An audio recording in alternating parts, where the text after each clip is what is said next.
A master narcissist, H.G. Tudor says. The narcissistic promises. Are they real? Words are our tools. They come readily to us and we much prefer them over actions as they use so little energy.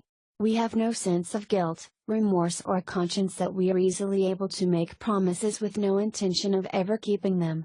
You on the other hand hate to break a promise, and we know that your adherence to this means that the effect our broken promises is significant against you and will allow us to draw fuel.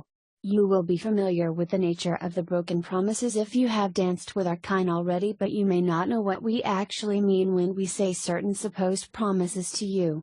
If this dance is new to you, not only will you not know what is being really meant when we whisper these words to you, but you may not realize that this promise will not be kept. Here are 5 of the most used promises we issue, that we always break, and this is what we really mean when we say them. I will always love you. I know that you love to hear such bold proclamations because they appeal to you as a love devotee. Indeed, you have been conditioned to believe strongly in the concept of love. I won't always love you. In fact, I will not even begin by loving you because I am incapable of feeling what you know to be love, since it has been denied to me as an option. I understand what love is to you, however, because I am surrounded by people like you telling me what it means, and it appears in books, on the television, on the internet, in films and advertisements. It is easy to understand what love means to you, but impossible for me to feel it, and therefore I can never love you. What I mean when I tell you this is that I am telling you what you want to hear, so you will remain with me and provide me with the fuel that I crave. I am telling you that I will actually always want you so long as you give me what I need. My desire to be with you is entirely conditional on you furnishing me with fuel. I will repay you. I will borrow money from you because of my sense of entitlement, since either I have none and I want yours, or I have plenty and I still want yours. If I have no money, I need it, and therefore I will want to borrow it from you. I will of course promise to repay you in order to induce you to lend it to me in the first place. I will then make repeated promises to pay you. I am a little short this month, I will have it for you next month. I am due a bonus in 2 months, so I will pay you from that then. I had an emergency and had to use the money for that. I am not able to work at present, but since you love me you won't mind waiting, will you? If you really loved me, you would not ask for it back. Those of our kind who lack financial resources want the money for obvious reasons, but also in order to strengthen the link between them and you, so that you have reason to remain in contact with them and to allow them to trot out excuses and reasons which will eventually provoke you through exasperation, frustration, irritation and upset. Those of our kind who have ample financial resources do not have any intention of making repayment. Instead, we use this borrowing of the money as a bridge between you and I, and as above, it is all about keeping a hook into you. When we promise to repay you, we will not do so. What we are telling you is that we want to create a method of ensuring you are connected to us and able to draw fuel from you. I won't hurt you. Of all the broken promises, this is perhaps the one which does the most damage. We are actually telling you this, I won't hurt you as long as you comply with what I want. It just so happens that we always omit the last 9 words.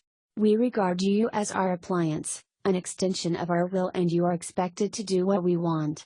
Provide potent positive fuel, succumb to our demands, run around after us, say yes when we want yes and no when we want no, but you must guess which is correct. We want you obedient, compliant and submissive. Navigate your way through this maze successfully and you will not be hurt. Unfortunately, for you, nobody is ever able to do this because you will always have to be hurt because we want fuel.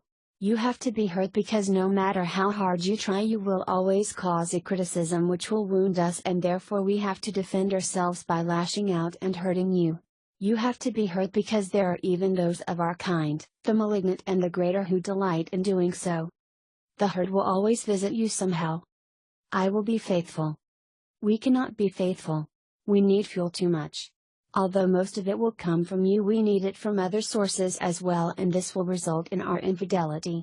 Infidelity comes in many forms, just as fuel does. To some it may be sharing long and intimate conversations, to others it is a kiss, To others it is sexual touching, and to others it is full-blown sexual intercourse. Our desire for fuel combined with our massive sense of entitlement and our failure to recognize boundaries means that we will be unfaithful.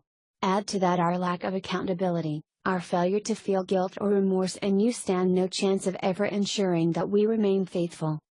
We say this because you want to hear it. This is most often used after we have been exposed as committing an act or acts of infidelity, and we are concerned that you will leave us and thus take away our primary source of fuel when we have not secured a replacement yet. We will pledge that we will be faithful moving forward in an attempt to prevent you from causing a cessation to our supply of fuel. These are empty words. We will be unfaithful within the week, maybe not even that long, just so long as uttering such a promise stops you from going. I will change. No, I won't. Even if I could, which is highly unlikely, why should I when there is nothing wrong with me? Everything I do is necessary to ensure my survival and my remaining elevated and superior. Just because you and others do not like the way that I behave does not mean that I have to alter what I am. I know, however, that you love to think that we can be cured of whatever ill it is that we suffer from. You want us to become better and different, and naturally, if this means we can get you to stay, do what we want, and keep providing us with fuel, we are content to tell you that we will change. We are experts at adopting false expressions of contrition as well to accompany this empty promise. This vacant promise actually means, I will carry on doing what I am doing and nobody will ever stop me.